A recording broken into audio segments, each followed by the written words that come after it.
2021 के साकार महावाक्य 16/8/2021। कल की मुरली तो याद होगी, क्या बोला बाबा?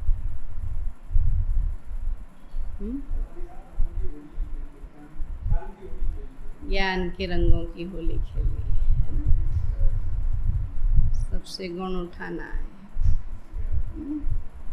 अवगुण नहीं देखना है।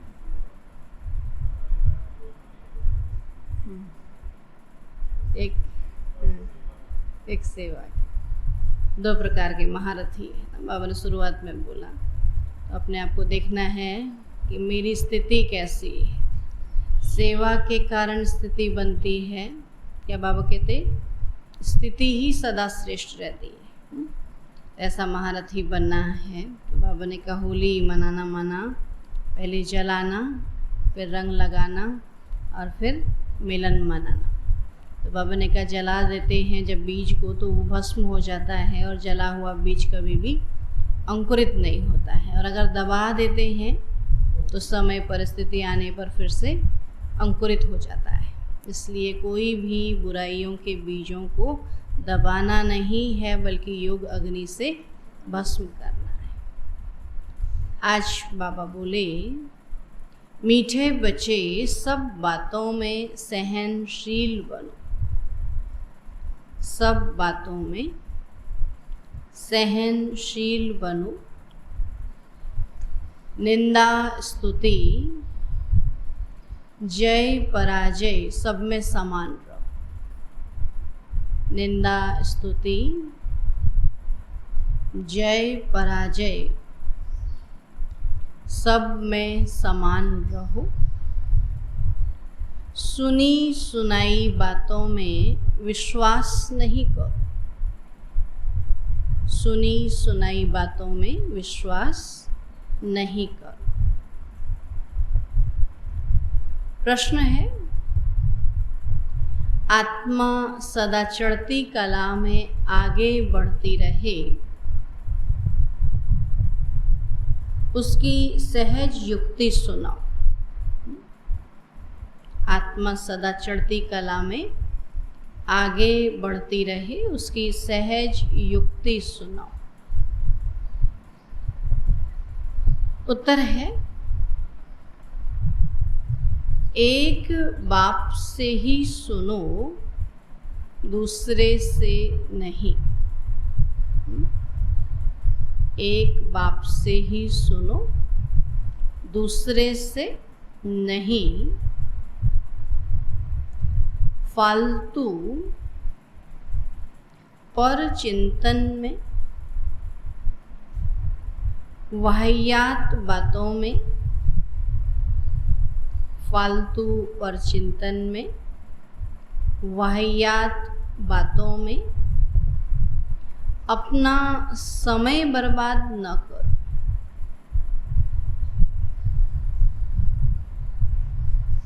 अपना समय बर्बाद न करो तो आत्मा सदा चढ़ती कला में रहेगी।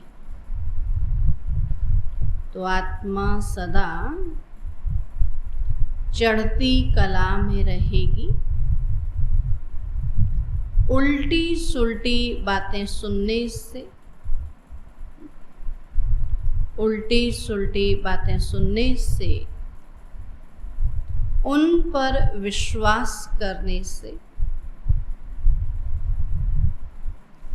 अच्छे बच्चे भी गिर पड़ते।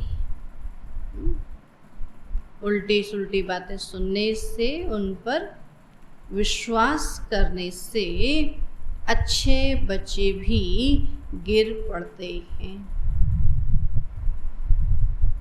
इसलिए बहुत संभाल करनी है। इसलिए बहुत संभाल करनी है। ओम शांति। मीठे मीठे बच्चों को अब स्मृति आई है कि बरोबर आधा कल्प हमने बाप को याद किया है। जब से रावण राज्य शुरू हुआ है, ऐसे भी नहीं कोई पूरे आधा कल्प याद किया है, नहीं। जब जब दुख जास्ती आया है तब तब याद किया है। और अभी तुमको पता पड़ा है कि भक्ति मार्ग से हम उतरते आए हैं।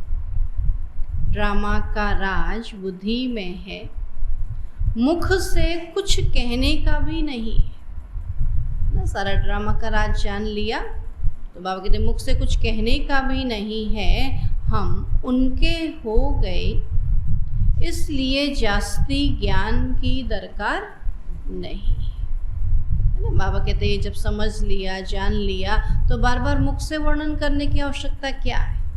तो उसको समझ करके चुप रहना है ना। बाबा कहते ड्रामा का राज बुद्धि में है, तो मुख से कुछ कहने का भी नहीं है, हम उनके हो गए, इसलिए जास्ती ज्ञान की दरकार नहीं है। बार बार मुरली पढ़ते रहो, किताबें पढ़ते रहो। बाबा कहते अभी तो स्वरूप में टिकना है ना, स्थिति को बनाना है ना। बार बार पढ़ के सुना के कोई फायदा नहीं। तो बाबा के बने तो बाप की जायदाद के मालिक हो गए, कुछ कर्मेंद्रियों से करने का नहीं रहता।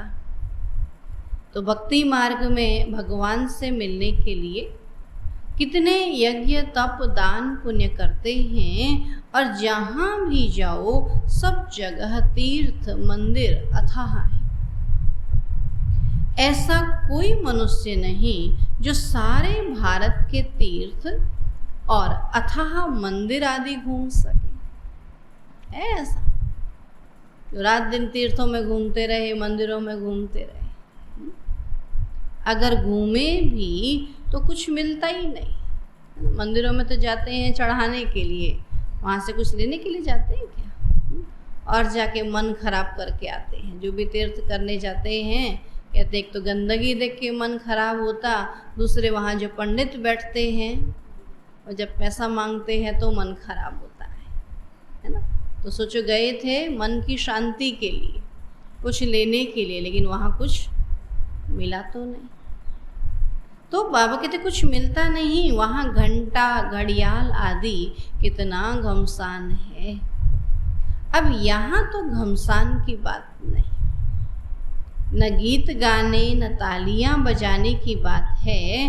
मनुष्य तो क्या क्या नहीं करते हैं। भक्ति में ताली भी बजाओ कहेंगे, ढोलक भी बजाओ कहेंगे, चिमटा भी बजाओ कहेंगे, है ना। फिर कहेंगे शांति मिलती है। अभी उतना शोर करने से शांति किसको मिलती है ना। अंदर का शोर दबाने के लिए क्या किया?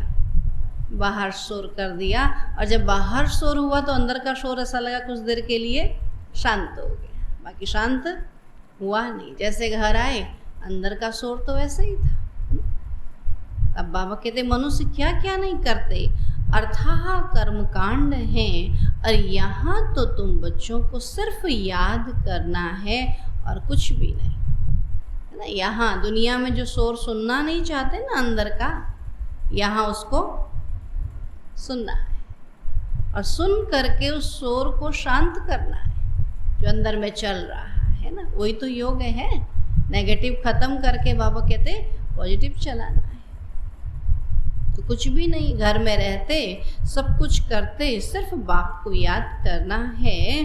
तो तुम जानते हो अभी हम देवता बनते हैं, और यहाँ ही दैवी गुण धारण करना है। खान पान भी शुद्ध होना चाहिए, है ना, क्योंकि देवताओं का खान पान हमेशा शुद्ध होता है, अशुद्ध नहीं खाते। तो देवता बनना है तो सारा बाबा के नेचर यही से बनानी पड़ेगी ना, देवताई। तो खान पान भी शुद्ध होना चाहिए। 36 प्रकार के भोजन तो वहाँ मिलेंगे। अब बोले हम तो देवता बनेंगे तो 36 प्रकार का खाएंगे, बाबा कहते नहीं, 36 प्रकार की बात नहीं है, शुद्ध भोजन की बात है। बाकी 36 प्रकार का भोजन तो वहाँ मिलेंगे। यहाँ एक सब्जी दाल रोटी मिल जाए बहुत है ना। बाबा कहते यहाँ 36 प्रकार की कामना नहीं करनी है, लेकिन हाँ दाल रोटी हो लेकिन शुद्ध पवित्र तरीके से बनाई गई, है ना। तो बाबा कहते यहाँ साधारण रहना है, न बहुत ऊंच और न बहुत नीच, ऐसा भी नहीं बनना है, न बहुत ऊंचा हाई फाई भी नहीं बनना और बिल्कुल बाबा कहते हैं गरीब, बाबा कहते एकदम नीच भी नहीं बनना है, सिंपल रहना है। सब बातों में सहनशीलता चाहिए। निंदा, स्तुति, जय, पराजय, सर्दी, गर्मी, यह सब कुछ सहन करना पड़ता है। समय ही ऐसा है। पानी नहीं मिलेगा, यह नहीं मिलेगा, सूर्य भी अपनी तपत दिखाएगा। हर चीज तमोप्रधान बनती है और यह सृष्टि ही तमोप्रधान है। तत्व भी तमोप्रधान हैं तो यह दुख देते हैं। निंदा स्तुति में भी नहीं जाना है। बाबा कहते बहुत हैं जो झट बिगड़ पड़ते हैं। बाबा के बच्चे बने हैं लेकिन थोड़ी सी बात में बिगड़ पड़ते हैं। किसी ने उल्टा सुल्टा कुछ किसी को सुनाया, क्योंकि आजकल बातों की बनावट तो बहुत है ना, इतनी सी बात होगी उसको घुमा फिरा के इतनी बड़ी करके सुनाएंगे, है ना। और फिर अच्छा ऐसा कहा क्या, है ना, तो कहा एक कान से सुनो दूसरे कान से निकाल दो, हमको पता तो है ना हम कैसे।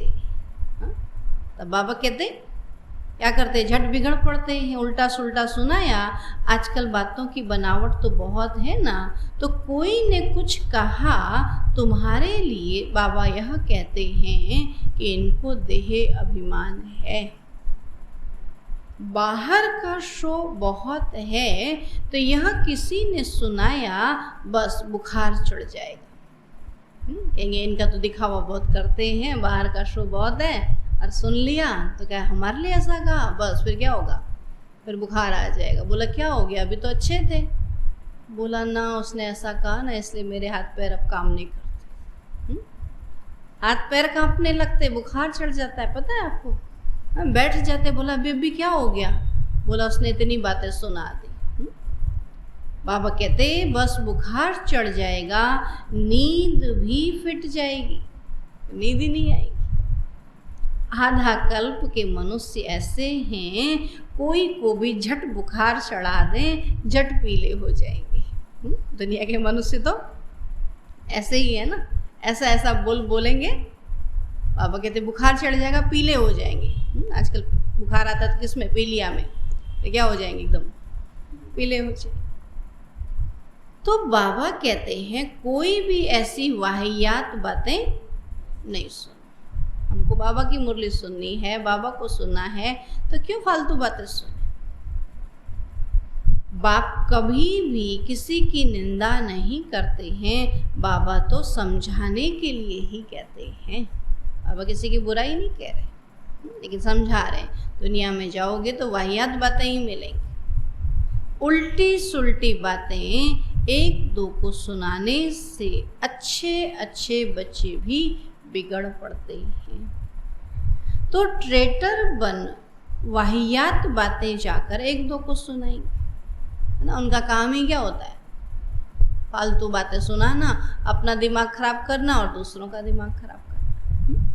तब बाबा कहते कि एक दो को जाके सुनाएंगे तो भक्ति मार्ग में भी कैसी कैसी कहानियां बनाई हैं। अभी तुमको ज्ञान मिला है तो तुम कभी भी हे राम या हाय भगवान भी नहीं कह सकते। तो यह अक्षर भी भक्ति मार्ग के हैं, तो तुम्हारे मुख से ऐसे अक्षर नहीं निकलने चाहिए। तो बाबा सिर्फ कहते हैं कि मीठे लाडले बच्चों आत्म अभिमानी बनो। कितना प्यार से समझाते हैं। किसी की भी बात नहीं सुनो, फालतू पर चिंतन नहीं करो। एक बात पक्की कर लो कि हम आत्मा हैं और आत्मा अविनाशी है और शरीर विनाशी है। आत्मा ही संस्कार धारण करती है, तो अभी तुम बच्चों को आत्म अभिमानी बनना है। द्वापर से तुम रावण राज्य में देह अभिमानी बनते हो, इसलिए अब देही अभिमानी बनने में मेहनत लगती है। सुना, इतना देह अभिमान भर गया कि देही अभिमानी बनने में मेहनत लगती है। तो घड़ी घड़ी बुद्धि में यह आना चाहिए कि हमको बेहद का बाप मिला है और कल्प कल्प बाप वर्षा देते हैं, तो अब उनकी मत पर चलना है।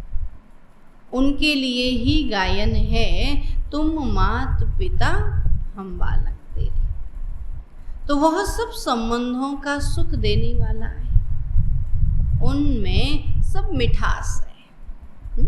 उनसे चाहे बाप का संबंध जोड़ लो, पिता बाबा के भाई का, सखा का, साजन का, तो सारे संबंधों की मिठास बाबा में। बाकी और मित्र संबंधी आदि दुख देने वाले ही हैं।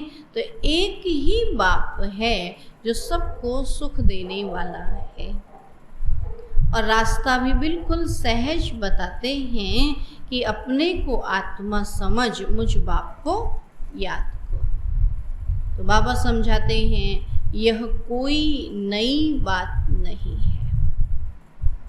तुम कोई साधु संत आदि के पास नहीं रहते। बाकी हाँ, बाप कहते हैं कि प्रवृत्ति मार्ग के संबंध से तोड़ निभाना है। प्रवृत्ति में घर गृहस्थ में रहते हैं तो वहाँ भी बाबा का तोड़ निभाना है। अगर उनके साथ रहते हैं तो उनके साथ भी संबंध निभाने हैं, तोड़ नहीं देना है। अगर तोड़ निभा नहीं तो और ही खिटखिट हो जाती है। तो युक्ति से चलो, प्यार से हर एक को समझाना है कि देखो अभी विनाश का समय नजदीक है और यह आसुरी दुनिया खत्म होनी है। अब देवता बनना है, दैवी गुण यहाँ धारण करना है। प्यार से समझाना चाहिए। देवताएं भी प्याज लहसुन आदि तो खाते ही नहीं। उनको चढ़ाते हैं, कभी मंदिर में चढ़ाते हैं। अगर ये दवाई थी तो फिर देवताओं को भी देनी चाहिए थी कि नहीं? तो ये चीज़ें तो नहीं खाते ना, क्योंकि आसुरी तामसिक चीज़ों में आता है। अब के देवताएं तो प्याज लहसुन आदि खाते ही नहीं, तो हम भी मनुष्य से देवता बनते हैं तो हम यह कैसे खा सकते हैं? तो तुमको भी राय देते हैं कि यह छोड़ दो ना, पूरा सावन मास नहीं खाएंगे। फिर सावन मास में किसने मना किया? क्या शिव जी आके कह के गए किसी को मत खाओ? अब पे ही छोड़ देंगे, है ना? फिर कोई महीना ऐसा आएगा फिर खाने लगे। तब बाबा कहते हैं तुमको भी राय देते हैं, ये गंदी चीज़ें हैं ना, तो ये छोड़ दो, ऐसी चीज़ें हम खाते ही नहीं। अभी तुमको बेहद का बाप दैवी गुण सिखलाने वाला मिला है, तो सर्व गुण संपन्न बनना है और यहाँ ही बनना है। सतयुग में तभी जाएंगे जब यहाँ सर्वगुण संपन्न होंगे। ये थोड़ी कहेंगे वहाँ जाके बन जाएंगे, यहाँ कोई गुण नहीं और वहाँ कैसे बन जाएंगे भाई? बीज के अंदर सारे गुण होंगे। बीज जब बनाते हैं तो क्या करते हैं? अच्छा लेते हैं, तो बीज यहाँ बन रहा है ना, यहाँ बीज में कोई शक्ति नहीं तो वहाँ कैसे शक्ति आ जाएगी? है ना? अब बाबा कहते कि सर्वगुण संपन्न यहाँ ही बनना है और यहाँ बनेंगे तब फिर भविष्य नई दुनिया आएगी। तो यह ऐसे ही होता है जैसे रात के बाद फिर दिन होता है। अब रात की अंत में ही दैवी गुण धारण करने हैं तो फिर सुबह हो जाएगी। तो अपनी परीक्षा हर एक को आप ही लेनी है। ऐसे नहीं कि बाबा तो सब कुछ जानते हैं। तुम अपने को देखो ना। क्या कहता बाबा? बाबा जानता है लेकिन देखना तो हमको है ना। बाबा देखकर क्या करेगा? अब बाबा देख करके मार लगा के सुधार भी दे फिर क्या कहेंगे? बाबा ऐसा क्यों किया? बता देते ना, हम खुद ही सुधर जाते। तो बाबा क्या कर रहा है अभी? हाँ, जैसे बच्चे को सीधे जाके चमाट मार दो, पूछेगा ना किस लिए मारा? बोला तूने ये गलती की। बोला पहले बताते तो सही, हाँ, तो बाबा भी पहले बताता है और फिर लास्ट में चमाट मारेगा, है ना। हाँ, धर्मराज की सजा कब होगी? अंत में। तब बाबा कहते हैं पहले आपे ही देखना, अपनी परीक्षा हर एक को आपे ही लेनी है। ऐसे नहीं कि बाबा तो सब कुछ जानते हैं, तुम अपने को देखो ना। क्या कहता बाबा?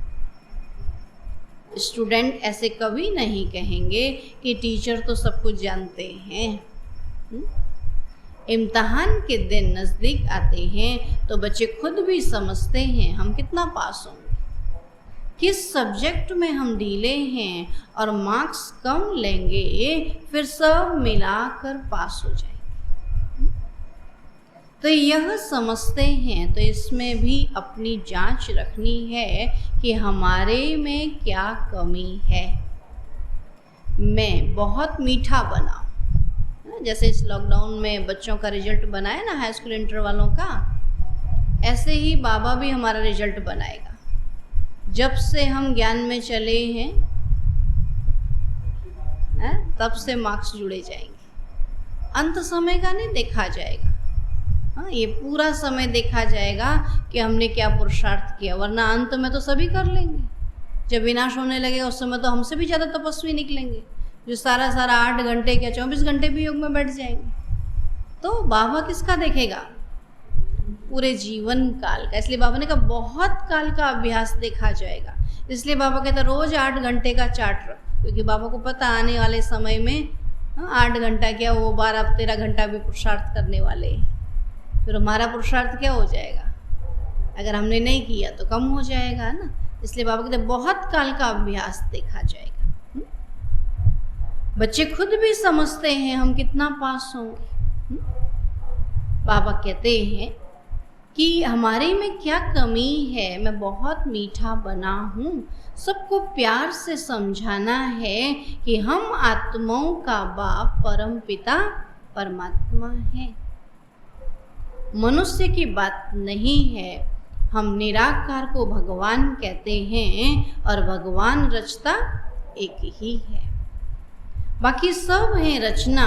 रचना से किसी को वर्षा नहीं मिल सकता, कायदा ही नहीं है ना। बेटा बाबा कहते अपने बच्चों को वर्षा देगा, अपने बाप को नहीं देगा। भाई अपने बच्चों को देगा, भाई को नहीं देगा, है ना।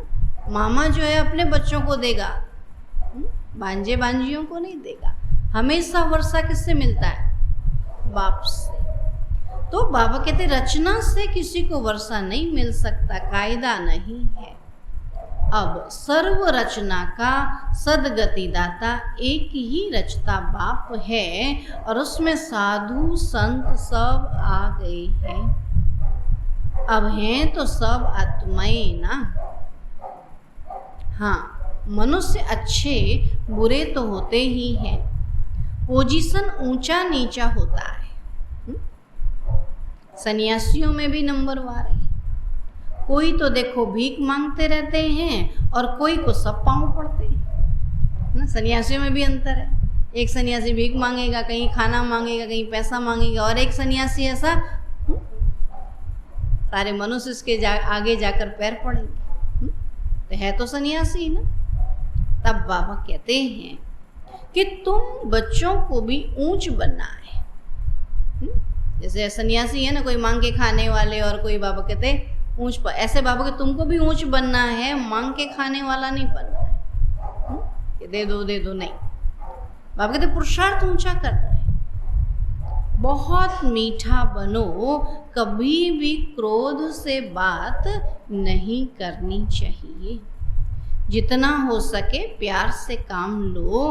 तो कहते हैं बच्चे बहुत तंग करते हैं, सो तो आजकल के बच्चे हैं ही ऐसे। हाँ, कलयुग के बच्चे तो ऐसे ही होंगे ना। मशीनी युग के बच्चे भी तो कैसे होंगे?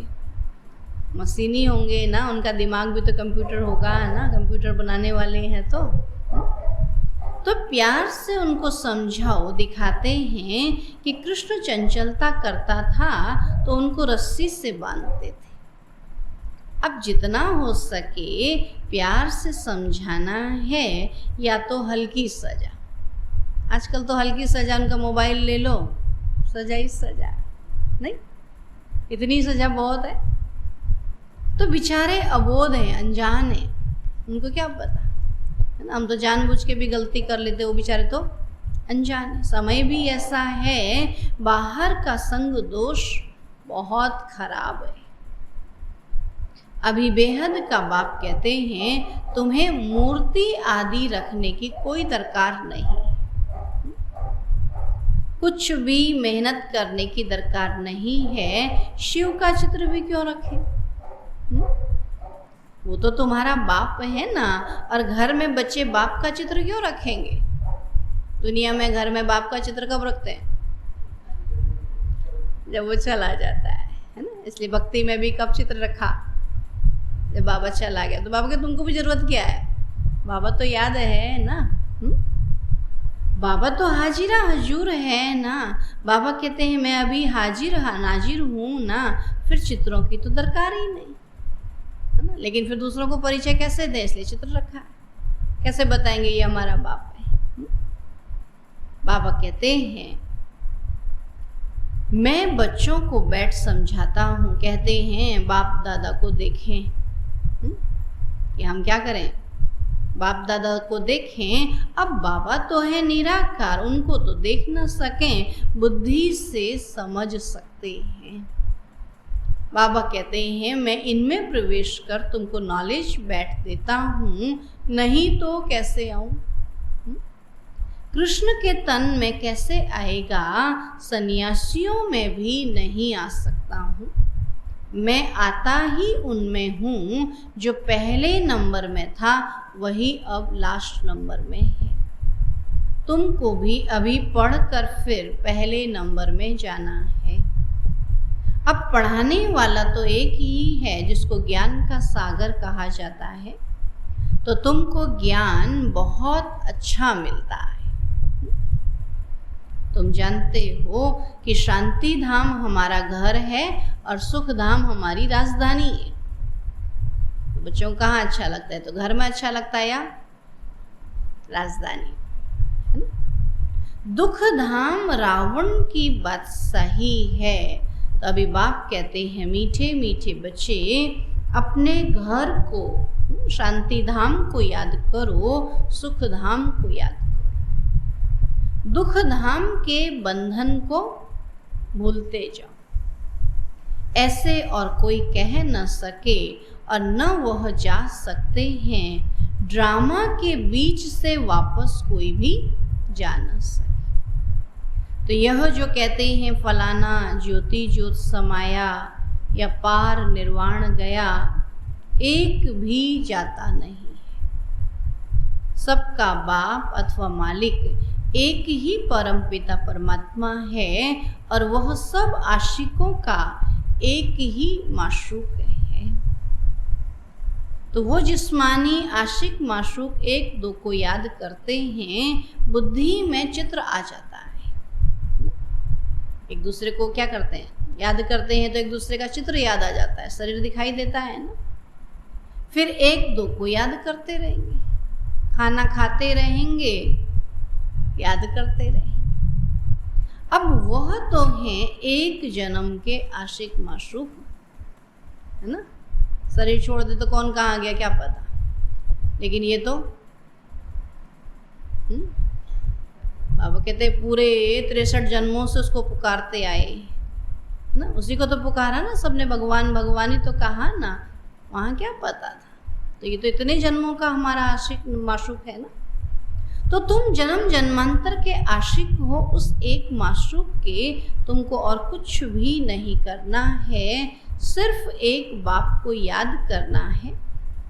उन आशिक माशूक के सामने चित्र आ जाता है और बस उनको देखते देखते काम भी ठहर जाता है, फिर उनका चेहरा गुम हो जाता है और काम करने लग पड़ते हैं। इसमें तो ऐसे नहीं है ना। वहाँ दिखाते हैं ना, ही राजा लैला मजनू का दिखाते, आशिक माशूक एक दूसरे को बस देखना चाहते थे, है ना।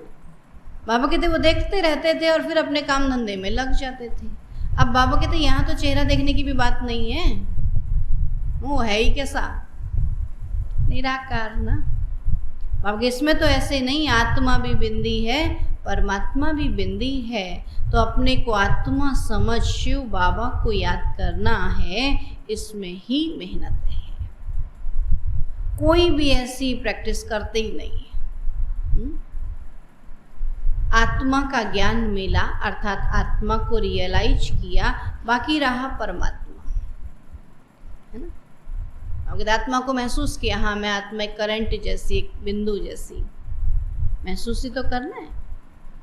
तो वह भी तुम जानते हो, बाबा आकर यहाँ प्रकृति में बैठते हैं, इनकी जगह भी यहाँ है।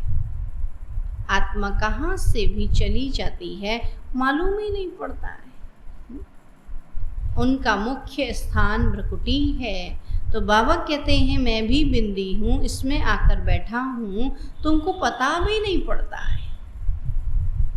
तो बाप तुम बच्चों को बैठ सुनाते हैं, तुमको जो सुनाते हैं वह हम भी सुनते हैं ना। ब्रह्मा बाबा कहते हैं कि शिव बाबा तन में बैठकर जो भी सुनाते हैं हम भी सुनते हैं। समझानी तो बिल्कुल राइट है। अब दैवी धर्म वाले जो होंगे वह झट समझ जाएंगे कि यह राजधानी स्थापन हो रही है।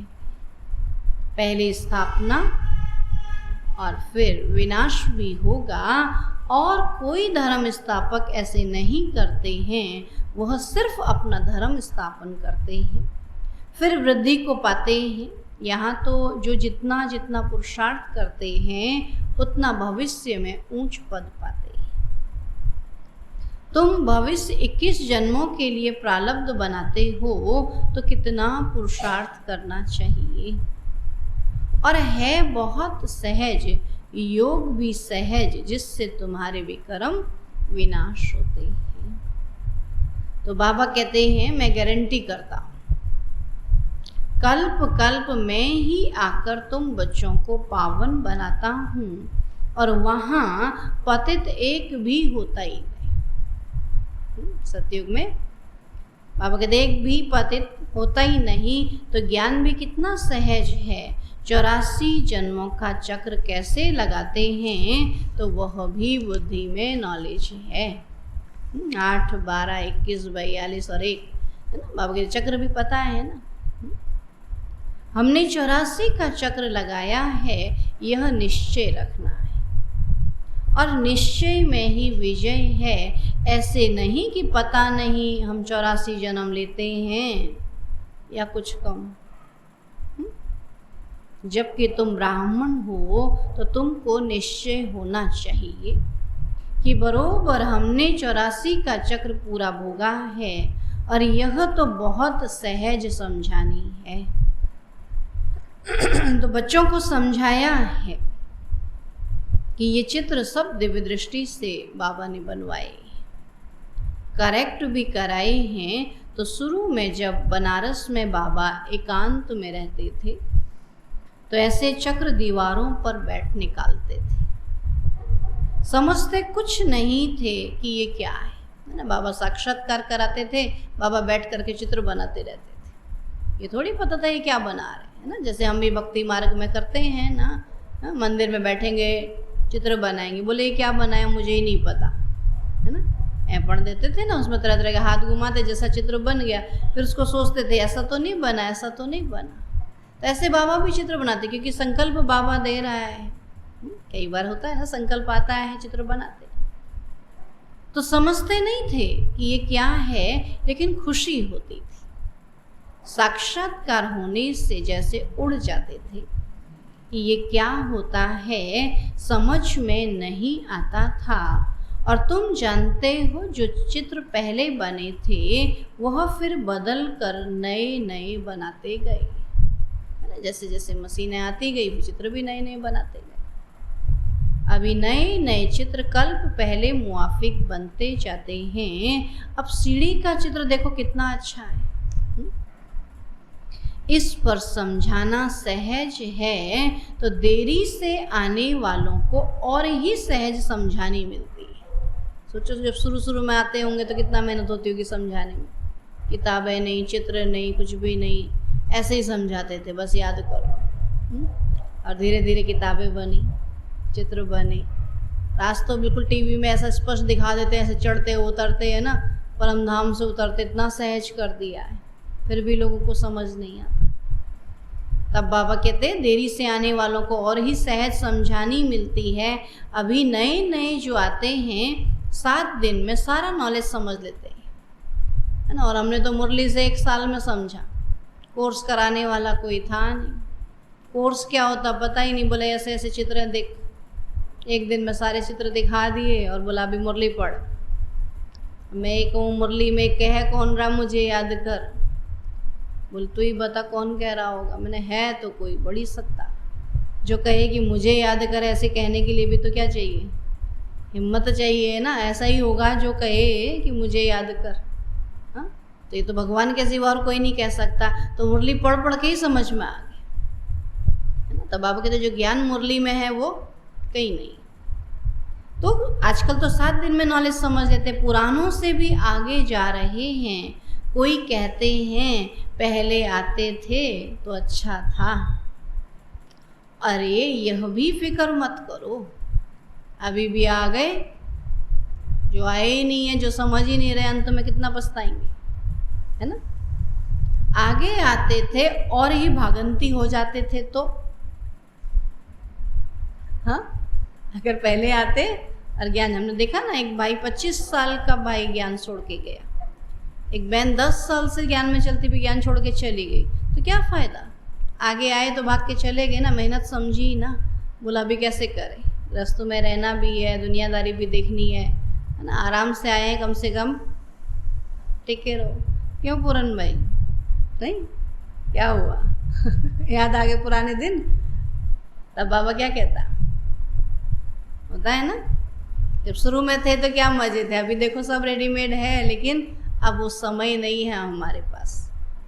तब बाबा कहते हैं आगे आते थे और भागंती हो जाते थे तो क्या होता। तो देरी से आने वालों को तो सहज तख्त मिलता है। पहले जो थे देखो वे फिर अब हैं भी नहीं, ख़त्म हो गए। तो पिछाड़ी में रिजल्ट का मालूम पड़ता है कि कौन पास हुआ। नए नए निकलते हैं और झट सर्विस पर लग पड़ते हैं, पुराने इतना नहीं लगते ना। पुरानों का अभिमान आ जाता, हमको तो इतने साल हो गए, हम ये काम करेंगे क्या, है ना। और नए नए को क्या लगता, हम तो नहीं, हमने तो कोई भी पुरुषार्थ नहीं किया, चलो कोई भी सेवा मिले वो कर लो, है ना। बाबा कहते हैं पुरानों को इतना नहीं लगता। नई नई बच्चियां सर्विस से दिल पर चढ़ी रहती हैं और पुराने कितने तो ख़त्म हो गए। इसलिए बाबा कहते हैं जिनको सर्वोत्तम ब्राह्मण कुलभूषण कहा जाता है, उनमें भी कोई आश्चर्यवत सुनंती भागंती हो जाते हैं ना। सोचते थे इन जैसा पक्का तो कोई है ही नहीं, आज देखो नामो निशान नहीं।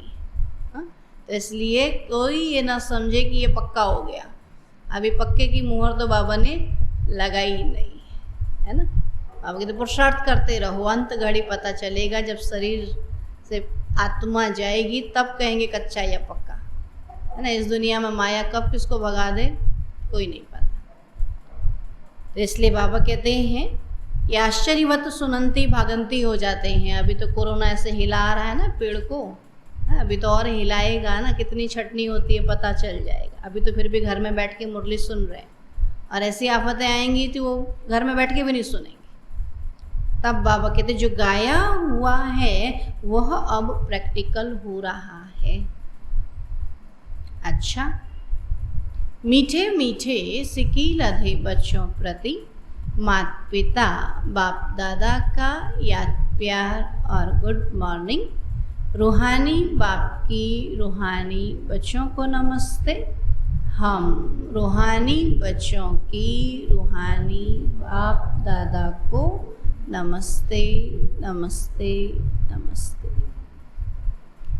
धारणा के लिए मुख्य सार है अपनी जांच आप ही करनी है। अपनी जांच आपे ही करनी है। देखना है मैं बहुत बहुत मीठा बना हूँ। देखना है मैं बहुत बहुत मीठा बना हूँ। हमारे में क्या क्या कमी है। हमारे में क्या क्या कमी है। सब दैवी गुण धारण हुए हैं। सब दैवी गुण धारण हुए हैं। अपनी चलन देवताओं जैसी बनानी है।